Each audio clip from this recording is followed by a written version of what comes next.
back to another episode of the Gap Down Backer podcast. Today we have Coach Kurt Twichell, the defensive coordinator at Portage Central High School in Michigan. Coach, how you doing? Doing good, coach. Thanks for having me on. No problem, Coach. Coach has been on here a couple times with some videos, which I'll link in the bio. All of them, so you can, and a lot of what we're going to talk today is kind of a build off a couple of those. Um, coaches from that old era of Michigan State football where they played press quarters. That do they even still run any of that stuff or? That's right. No, so Coach Antonio retired at the end of the 2019 season. They brought Mel Tucker in, and Mel had that big time defensive background and brought in Scotty Hazelton to be his DC, but actually retained Mike Tressel, who kind of going back on the tree of the Antonio coaching trees.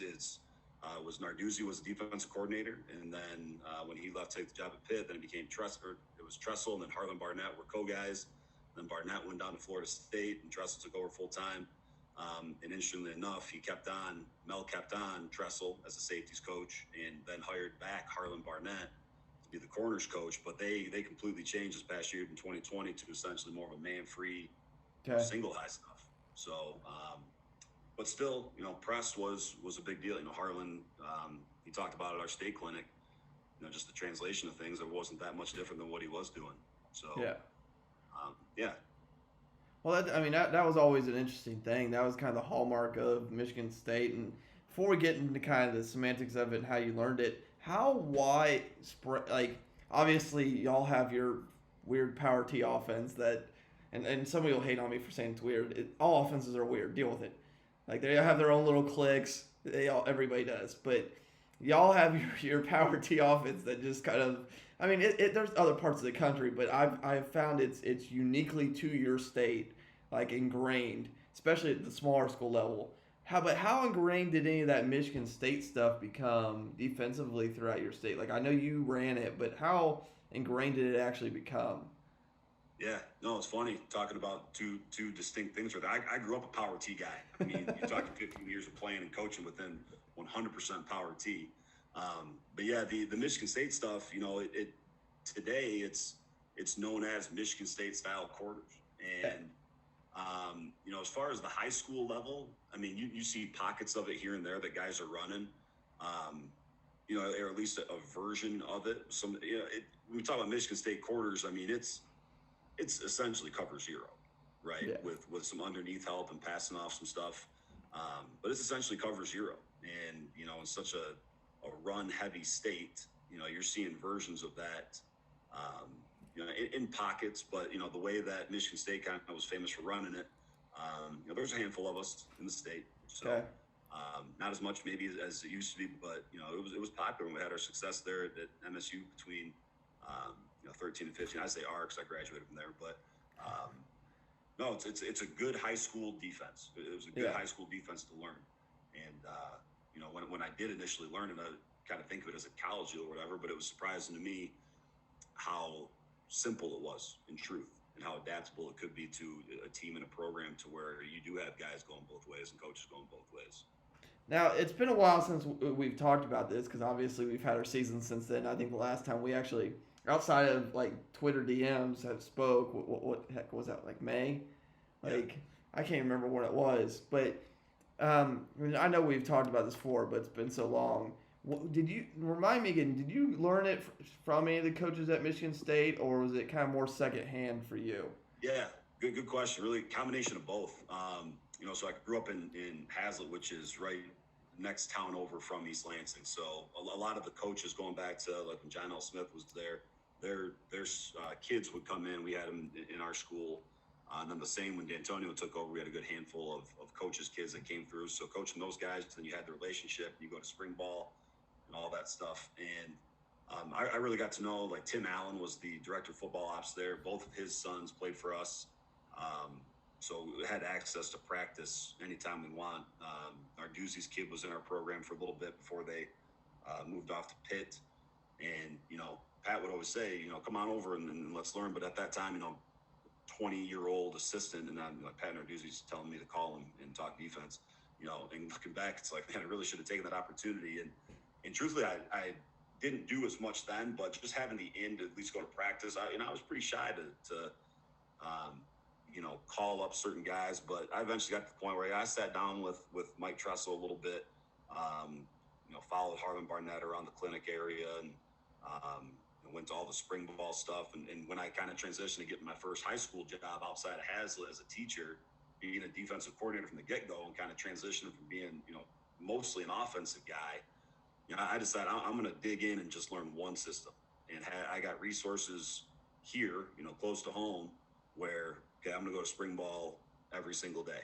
And I think that preceding that 2013 Rose Bowl team that they had, I was at spring ball like 10 times, out of however many dates they had. And, I was just kind of a fly on the wall. I was able to get into a couple meeting rooms and all that, but nothing super crazy. Like I never really sat down and like watched film, with the staff or anything like that. But yeah, kind of learned it secondhand to where the system is very similar. Probably the terminology that we use, I've kind of built that on my own somewhat over the years. Well, correct me if I'm wrong. So we'll just talk just basic Michigan State rules.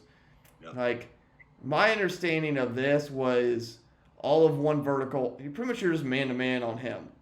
Yep. Like, is there at any point that you don't do that and you just let, like, if he goes inside, like? Yeah. So we are man all the way.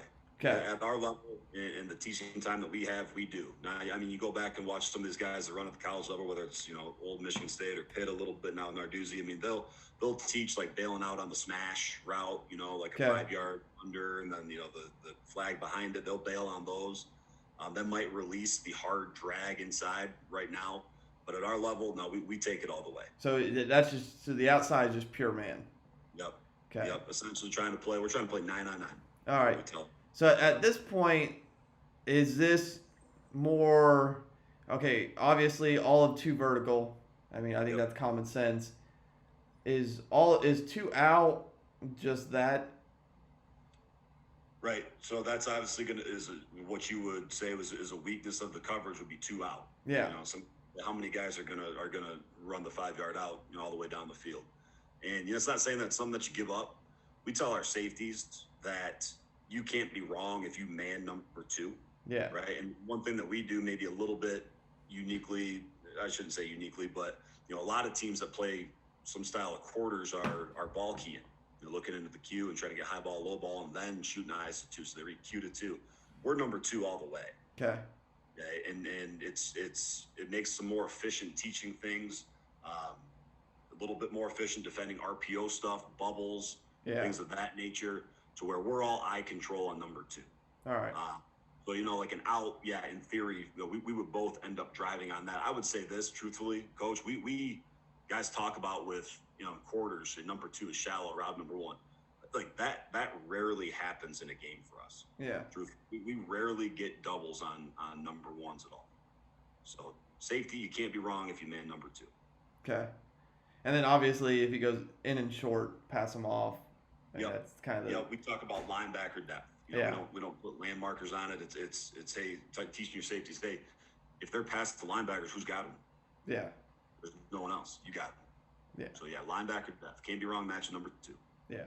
And then so at that point, say we get here, just because I always want clarification. If he goes there, do you automatically go here, or do you actually just, okay, now where's our quarterback look and break on ball?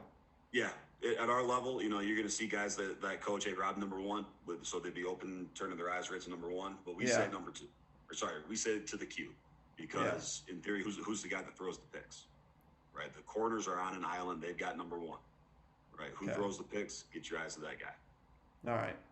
Well, that's kind of what I was talking, and we were talking about this before it came out. I was talking to David Howes at New Mexico, and that's one of the things, like, his man free, well, you can call New Mexico and Rocky Long's defense a 3-3 all you want. It's not 3-3. It's a multiple defense that just abuses people. But like their man free stuff on who would be free and who isn't free, and so when you go free, it's not automatically, I'm not going to go burst here. It's Right. my initial footwork is here. One, I got to check for a run fit, but two, okay, if he's come up and hitched up and throw in the hitch now, there's no point in me going here.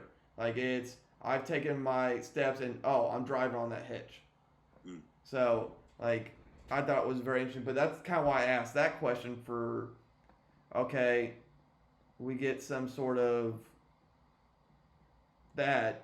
Okay, are you driving here? Are you driving here? Or are you reading and then driving? Like that's the and I think that's where this maybe has evolved. Like, and you can tell me if I'm wrong because you actually coach it. I'm just a spectator observing. Like that's where this part has probably evolved the most for coaches is okay. It's not we're not just here anymore. It's okay. What's the quarterback doing so we can drive on the football and put him in a better position? Right. Right. We try to keep it just super simple. Right. Eyes on the guys that throws the picks. Okay. Direct Now, him in the middle of the field, or if he's looking your way, who's your only other threat? Yeah, it's that number one. yeah. Go get him. Yep. How much from an let's go to like actual practice standpoint now is how do you teach? I mean, obviously, do you try to have two DB coaches every year, a corners and a safeties, because of how different their technique is? Yeah, if you can, that is 100% desirable. Now, when we first started doing this, I was kind of, I guess you could say co-DC being the one that installed kind of the coverage stuff, and we had an old school guy. Before I was there, was 4-4 cover 3, as simple as it gets, and we started adapting to this with a pretty talented team coming back. This back in 16, and at that point, our DC had linebackers. So myself, I took safeties, another guy took corners. And we were able to combo that off with each other, and that was super efficient. And then when I took over as full-time DC, kept the other defensive back coach I was working with, and then brought a guy that I actually played high school ball with, who was in the area, back to coach corner. So I've been super blessed as a DC to have two just phenomenal defensive back coaches be able to split up corners and safeties, and it's 100% a great thing if you have that knowledge base and that expertise on your staff to be able to divide that up and do it, then great. But you can get away with only having one because you're working so much essentially man stuff. It's press man and it's off man. So like at that time period back, 5-6 years ago when we started doing this, all of our defensive backs, we repped them on the same things. Truthfully, it's not like we don't have a super deep team. You talk about defensive backs who can play on Friday night. In a given year, there's 6 or 7 maybe that you could trust out of those 4. So we cross train them. But yeah, having two guys if you can is awesome. Now, how much intensive does that man technique get? Because obviously not everybody is. Actually, I'll just be blunt this way. There is a portion of coaches throughout this country that run zone because it's simple to teach. Okay. Right. Let's be honest. Man technique is not easy for everybody to teach. It just isn't, and it's not everybody's strength because they just have never done it, or because you're probably a person who's never played DB and you're trying to learn how to do it. So how have you taken that approach, and how intensive is that, and where do you guys learn your man stuff from? Is it mostly Harlan and kind of watching and listening to him, or is there other sources too? Yeah, in this era, coach, as you know, and the things that you do, there's resources at your fingertips wherever you want them on whatever you want. But I would say this, that I knew exactly what you were going to say as far as kind of the misconception that goes along with playing press man, for example. People think you've got to have just elite athletes to play press man to man. I don't think that's the case. A bad corner is going to be a bad corner. You can play off cover 3 and bail off, and you might be able to stay over the top, but at the end of the day, it's a bad matchup either way on a fade ball, for example, whether you're in press or you're in off and your corner plays a bad technique. And I'd say this, I think that man-to-man is easier to teach. Okay. Guys that might disagree with me, but, if you're trying to play zone coverage and spot drop country, whatever, at a high level, you're talking about guys being able to run at you, and, they have so many different ways to go and different route combos you got to teach. And are you looking at the cue? Okay, well, now are you looking at 3-step? Now you're teaching elbow up. All these different aspects that go into coaching off coverage. I think off coverage is harder to coach. I do. And there's bias inherent within that, obviously. But Yeah. with man to man, it's funny because I fought those same battles with our coaching staff, and we kind of went to transition to this stuff, 5 years ago. But then it's funny because you give up one fade ball, right, and everybody loses their mind. Like, oh, back them up. What are we impressed for? And it's like you look at the end of the year stats, like, guys, we saw 17 fades and they completed 3 of them. Yeah. So there tends to be that kind of overreaction to it. But I think man is easier to teach, Coach, and I think you can get away with. I'm not saying that you can get away with a bunch of slugs at corner, but you got to have athleticism out there. But a bad corner's a bad corner, bad matchup's a bad matchup, and I think that you can take a good kid against another good kid, and you can eliminate route combinations, and you can play with confidence, and then you can get PBUs, turn that down marker over. Now, did you see? Speaking of fades, did you see that chart? What was it? Cody Alexander retweeted from Pittsburgh. Yeah. About the corners versus press corners versus passes. Because I pulled it back up while you were talking. And I'm like, so they saw 112 fades, 28 of them were thrown, completed 5. Yeah. So you're talking. I shouldn't know some mental math, but you're talking a 17.8% completion percentage. Mm-hmm. I don't really think that's good odds. I don't know about you, but that's no, it's not. And the funny thing about that, so like Narduzzi put that stat out almost every single year when he was the coordinator. Like, they'd lead off all their clinics, their defensive back stuff, their quarter stuff with that same exact chart. And looking at all the different routes that were thrown against the press corner. And when you say all the different routes, you're talking about, like, I don't know how many do they have listed there. I mean, it's just a handful, right? Like, I'd say the ones that tops are 20, maybe. Less. Yeah, not as many that were actually thrown into, right? No, I mean you're talking. I mean hitches, they were 1 for 2.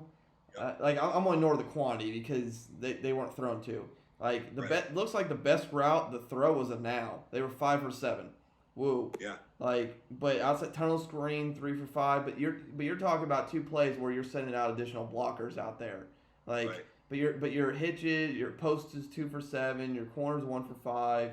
Like, and then a bunch of the other ones they saw them, but like they didn't throw them. Yeah, and it's funny, at our level, Coach, with all the teams, I shouldn't say all, majority of the teams that we play against play some form of country cover 3 single high. Yeah.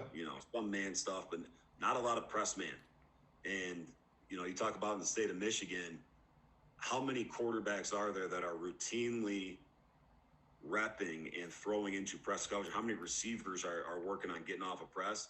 We look at that as an advantage for us, that our kids have worked this over and over and over again. And we know that we're going to see fade balls, and we've practiced that more often than your receivers have probably practiced that. Yeah. And, we don't go back and chart it, and I had done this, I don't have it right in front of me, but the amount of routes that you see thrown into a press corner, not many. No. Truthfully, not many. Well, typically at the high school level, they get auto-checked.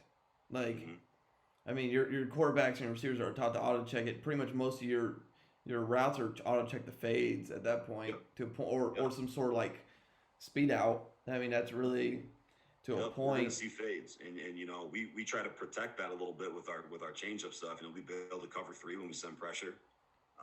We do that stuff just enough. We bail a little bit when we're in normal quarters. We'll give the freedom to do that. Typically the field corner, that would be the bailer, but we do enough things to where we feel like we can keep OCs kind of guessing a little bit as to whether you're going to be able to queue up a fade ball. Okay. Now, and I should have asked this when we were going back over technique stuff. There's a couple of variations of press. Does it vary depending on the corner you have? Like, cause are you more aggressive with your press, or are you more of, I'm bad with terminology half the time, more of a match the steps, or more of a press and bail? Like, what is your kind of main focus? We call it a soft press. Okay. You're not up there and hand fighting a guy like you would a hard cloud corner, playing cover 2 and forcing the guy around and knowing your stage. I mean, you're by yourself. And for us, the idea with when we call soft press, is that we're in phase right now. Typically with our younger corners, we'll teach it to where their inside foot is up, outside foot is back, and they'll kick slide back to give a little bit of that cushion there, and then they'll offhand jam and match the steps of the receiver, right? But we're not, got to coach this out of the young kids early on that want to get up there and hand fight right away. Yeah. Right. Feet before hands for us. So we go with the young kids. It's a kick slide off. And as they progress more towards the varsity level, and some of the kids who have done it, can play more of a square stance to where they're taking their kind of rhythm step and then kick sliding maybe laterally now instead of vertically, but they're able to stay in phase and keeping their shoulders square and trying to make the guy have to bubble around you, right, and reroute himself by your alignment. Okay. Now, I mean, and before we get to film or anything else here that we talked about, like, what is your install process for us? Like, obviously, your kids have been in the system now pretty often to where, okay, there's a lot of carryover. But in general, how do you approach the install this for your kids in terms of visuals, in terms of everything? Yeah, so we're 5 years in, like I said here. I want to say that's right. Yeah, we started in 16. So, yeah, 2021 will be our 6th year doing this. So all of our kids through our program have been repping the same terminology throughout their entire career. We've changed fronts around and done some different things with odd and even and all that, but the terminology in the back end has been the same, right? So we've got that kind of continuity thing going on now that we didn't have when we first started, obviously. But we start off with a lot of formation recognition from half line stuff, right? Talk about what's our alignment checks to 1 detached with a tight end, right? 2 detached, 0 detached, 3 detached. Those are kind of the 4 things that you're going to see, and you can build all your checks in. We talk about so we play the same press check to 1 detached and 2 detached press quarters, right? And safeties are on number 2s, and that kind of dictates your run fits a little bit with your linebackers, but it's the same stuff. So, like, we feel that when we teach our 3 base checks, one of them being that base press quarters, the other one being a nub tight end with nobody to press, or a tight end wing, and then we do something a little bit different when we get spread 3-by-1. When you teach those 3 checks, you can teach that to an 8th grade team, and they can line up to and get ready to play against any formation in football, essentially. This is a film from, I think this is from 19, so not this past year, but the year before. So we're kind of in a 3-4 structure. Yeah. 2-guy shell, obviously. This is more of like a wing T type teams. They were kind of running out of a flex bone set, but more wing T basic type stuff. But this one here, this is a good example for us. As we'll kind of go through this. I'm going to start at the boundary with our boundary corner here, and you see that this kid has his inside foot up, right, and his hands ready. He's going to kick slide off. His elbows are up at his waist, right, hands ready. He's going to kick slide and jam. Same thing at the top of the screen. With our field corner there. We go all field boundary, okay, and then we are reading with our safeties, right, the number 2s. Yeah. Okay, and then same thing with the overhangs. So we have we're in a 3-4 structure, right? But our outside guys, in this case, our outside backers, they are number 2 matchers. Okay, so underneath and then high match players safety, right? Then the Mike has the number 3, all right, in theory. So this is a good clip for us because we're super big on disrupting timing. Obviously, is what you're trying to get out of being a press corner. And you see with our overhangs here. See, can I run it in slow motion? Is that still going to be all right? Yeah, you should be good there, Coach. Yeah, I'm going to pause it here just a little bit. All right, but you see at the bottom of the screen that, it's 3rd and 6. We do get a reroute from our overhang outside backer, popped up, safety's eyes on number 2. And the same thing to the top of the screen. They are looking for belly key run pass first. So a lot of the times you're not going to get your reroute out of that linebacker on any play action type stuff. So your safeties do end up a little bit on islands as well. Right, but they are eye controlling where those safeties are looking right at those number 2s. So you're going to get to the bottom of the screen like a switch vertical concept. And then the top of the screen, I think it's kind of a like a 10-yard out and then a flag behind it. Okay, so but the thing, starting at the bottom of the screen, you see that this is a first-year kid playing his first game. Okay, good size, good looking kid, but he's not carrying the wheel like that. He's going to expand to the flats, but the timing there, I freeze this up right this. Those 2 kids had to deviate off their routes and ended up rerouting each other, right? As I play this there, on the ground, that's the biggest hit of the night, from his teammate, rerouting. So, and then press man, you'll see him kick off at the bottom of the screen. Yeah, you see his first steps kicking off, right? And then offhand jam trying to round to the sideline, open his hips a little bit too early. Again, this was another first-year kid. We were super young in 19, right? But we get good physical hands-on to the boundary, and then the same thing at the top of the screen there. Okay, rerouting him outside.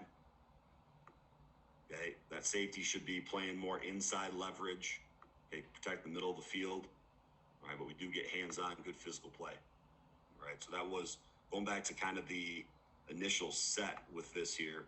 And we talk about, you asked how we teach things, Coach, and how it's all half-line stuff. To us, this is one detached. Then that wing, we would treat the exact same way, coverage-wise, as we would a tight end, eyes on him. So this is just our base press check. Okay, our base press check, one detached on each side. All right. Kind of look at the next film here. Same type of set, really. Different team, obviously.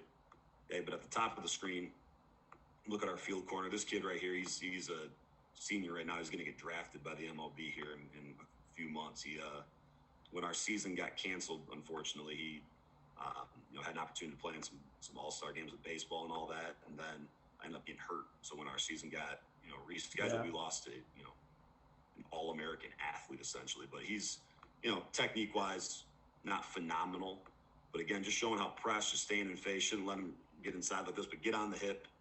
Right, he throttles down, you throttle down with him. Stay on the hip, stay on the hip. Okay, here's the ball. You're gonna get your out route right now. Here comes the ball. He gets a nice pick. Okay, so nice just staying in phase right there, working through some contact. Nothing in the end zone view. Okay. And again, what are you gonna see? You're gonna see fade balls. Okay. You're gonna see fade. No, Coach, really? Go ahead. No, Coach, really? You're gonna get fade? Yeah, I know, right? Crazy. Crazy stuff. But at the top of the screen here, like this is another example. I've talked about how we give our guys the freedom, not necessarily the freedom. No, we talk about situationally when you want to do it, but this is 3rd and 13, if you can see at the top of the screen.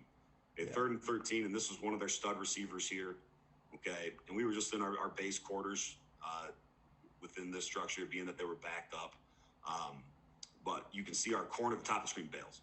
Okay, he opens his hips and turns, and we're not doing anything different with the safety and the overhang to that side. Okay. But you see there how we do incorporate a bail every now and then to be able to kind of leverage some things a little bit different and provide a different picture. Okay, yeah. At the bottom of the screen, this is fade all the way. Okay, fade all the way. And you can see that he's already lined up on the bottom of the numbers and takes himself there by alignment. It's not great footwork by our corner, and our safety kind of misreads this. I'll talk about safety play in just a quick second and what he should be looking at. Okay, we end up with a one-on-one fade ball, right? But you can see that he is turned with hip-to-hip, hand-to-hip contact, work him to the sideline. We'd like to see him work him into the sideline a little bit more. Yeah. He lost his first step initially. Then he plays, because he's in phase, plays up through the chest of the receiver and gets his pick. Okay. So nice job staying in phase there, even though he kind of messed up his initial steps. But the safety in this case, going back to reads, for us, this is just one detached. So it's our base press read, and then safeties. Where's your number 2? It's a 2-back set. He's in the backfield. Okay, so typically not going to be a vertical threat. This one should have anticipated on 3rd and 13 that, yes, you're going to be able to. In this case, he is looking to get eyes on the cue. He's a ball key reader when number 2 is in the backfield like this in a 2-back set. Okay, he shouldn't have stemmed down like that. He should have been on top and helping out number 1. See, the overhang almost beats him to the ball. Okay. All right, but good look there at that. Okay. This one here, I talked about how we're a little bit unique and how we play our safeties. And this game here, the first thing you might notice is that this kid's off and not impressed. That's a sophomore, got thrown into duty right away. Going to be a senior for us this next fall, and is an all-league defensive back now, and he's got the confidence to press. But with this year, we were playing against this particular team. We were keeping our overhangs tucked in a little bit, okay, and trying to really create that. They were a big 11 team, so we wanted to make sure that we had an 8-man front with our field safety detached. But this goes back to showing how when you have safeties keying the receiver immediately, how we break on things like bubbles and RPOs to where, this is man-to-man to the field. It's man-to-man to the field. It's cover 0. And we're not going to get a reroute out of that, essentially. See, they throw the bubble to their sideline. Right, and you end up getting a big hit, big PBU right on their sideline, right? But this is, if our safety is looking in at the quarterback for this, as he's getting bubbled on, I don't know if he's able to break and make on this. You're talking about an all-American play. If he's looking at the quarterback now, he's a good player for us. But he was a pretty average athlete as far as defensive backs go in our league. But he's looking right at that guy. Bubble, attack it now. Boom. Big hit on their sideline. We teach our kids to pick up every ball that's on the ground. make the referee make the decision. Okay, but I put that on there not because of press technique, but because of how safety play also ties into that. Yeah. Right. We'll look at one more kind of pass concept here, Coach. Okay, and again, just what are you going to see? Fade balls. Right. We're going to look at the top of the screen here. It's 21 personnel. Okay, stay in phase. All right, as best you can when you're out of phase. Must work your hands to the hip of the receiver before you can look back. Okay, so you catch himself up just a little bit. Right. And then you got to play through the ball once you get in phase. Play through the chest once you get back in phase. Okay. Don't put your hands up because hands up means you're guilty of interference. This is a coaching point. Seriously, we talk to our kids about this. Never put your hands up, especially as a press corner. Yeah. Yep. So just some things right there, just to highlight. I know we didn't go through a ton of stuff, obviously, but just in our press game, right there is kind of what we're looking at, and then. We can get to it in whenever a little bit, unless you got a couple questions. But I got a couple clips of the run game that we can look at too. Go straight into it, Coach. Hop right into it. Yeah, let's just go straight into it. Why do you get into press quarters? Why do you put yourself in a situation where your corner is going to be on an island? Right. It's kind of like I mentioned earlier. It's to get that 9-on-9 game. Okay, reduce the field to 9-on-9 and give yourself a chance against the RPO stuff, against the QB run. Right. To me, man, it's ridiculous when guys say that, you can't run a certain defense or do this or that or blah, blah, blah. Yeah. Like, guys have won at every single level doing different things, right? Mostly with better players. Okay. But, to me, guys talk about being in single high to be able to get a +1 fit in the box and all that stuff. Well, with this here, to us, this is a 9-man front. So you talk about single high being an 8-man front. We talk about this as being a 9. Right, and you're going to see in this case here with this run, both safeties, we're going to get a forced fumble. The safety to the field is the one who forced it, and the boundary safety is the one who damn near recovers it and scores.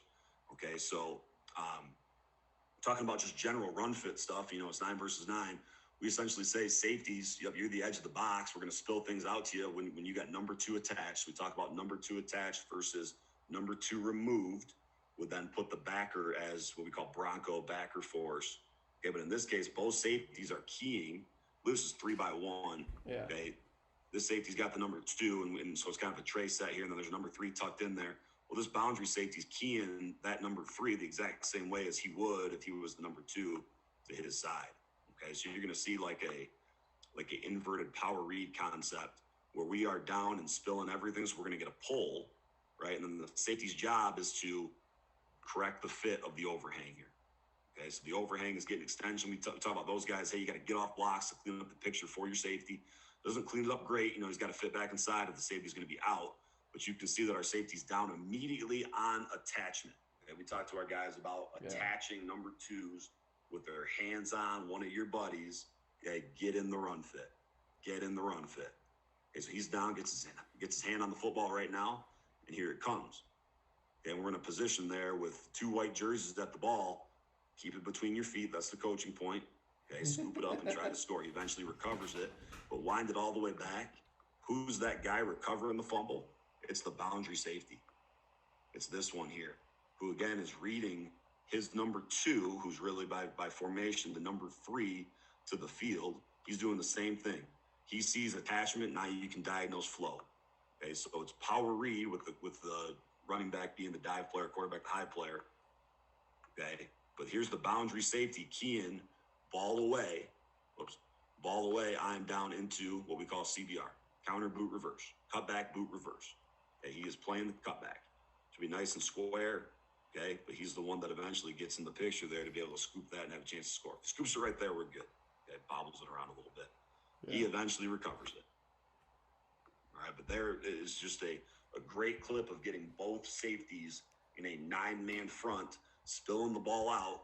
We're not asking our safeties to fit inside the box and do a bunch of, you're not there in the phone booth kicking ass. You can't be if that's where the ball declares, but we're trying to push everything outside. Okay, close as many interior gaps as possible.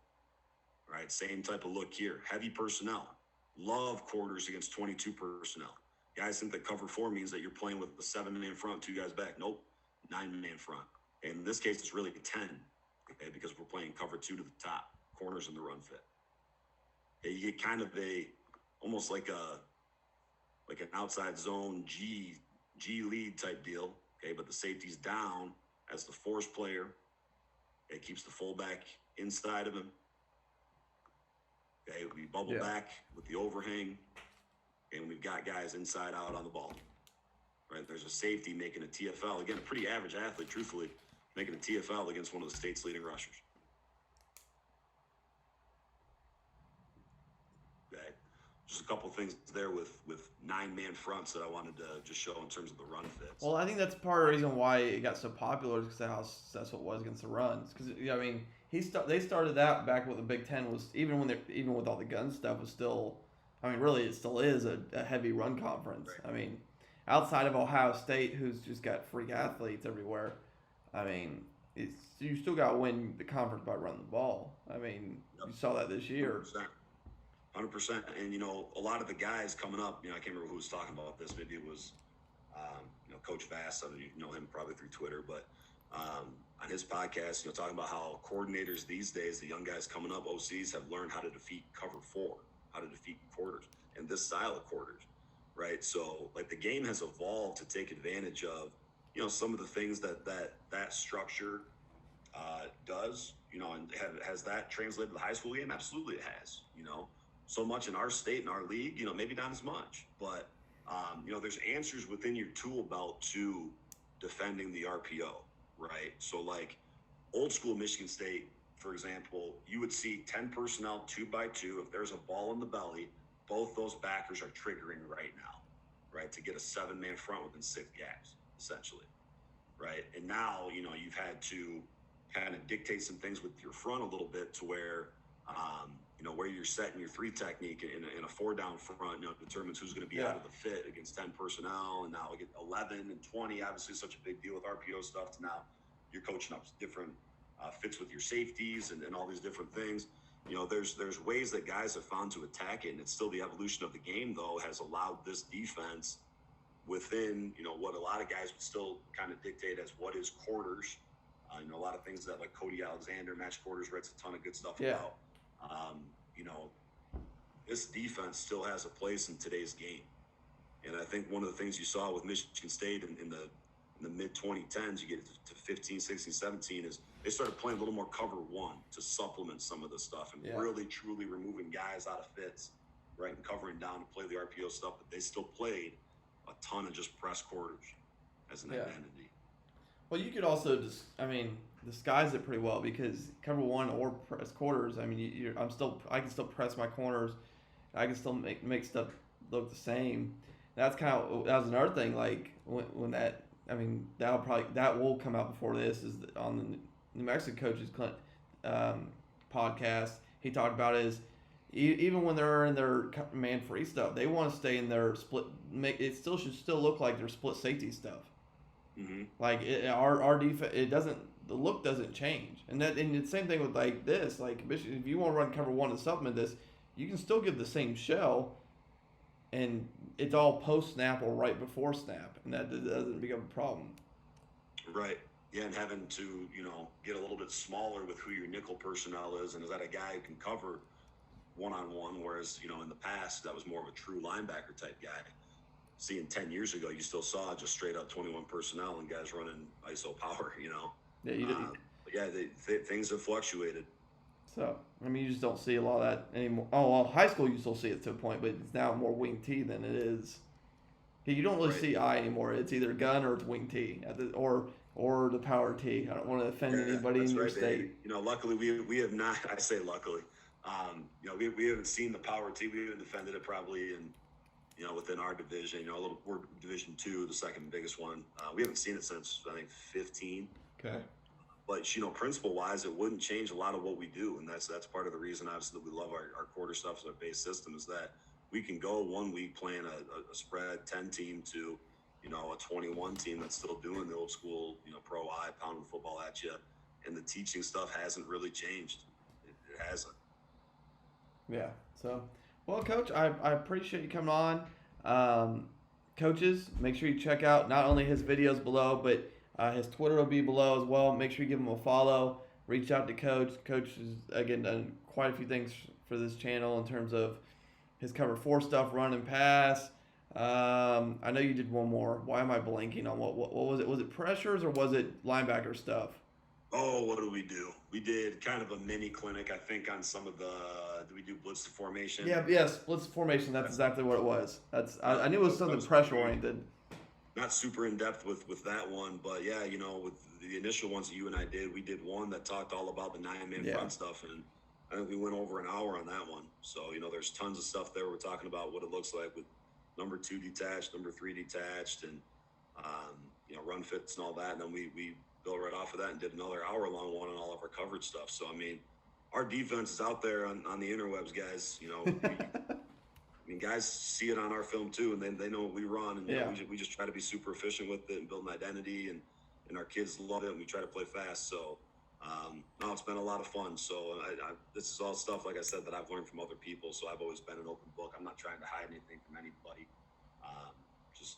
Just passing my stuff along. Trying to make sure that the game keeps on growing.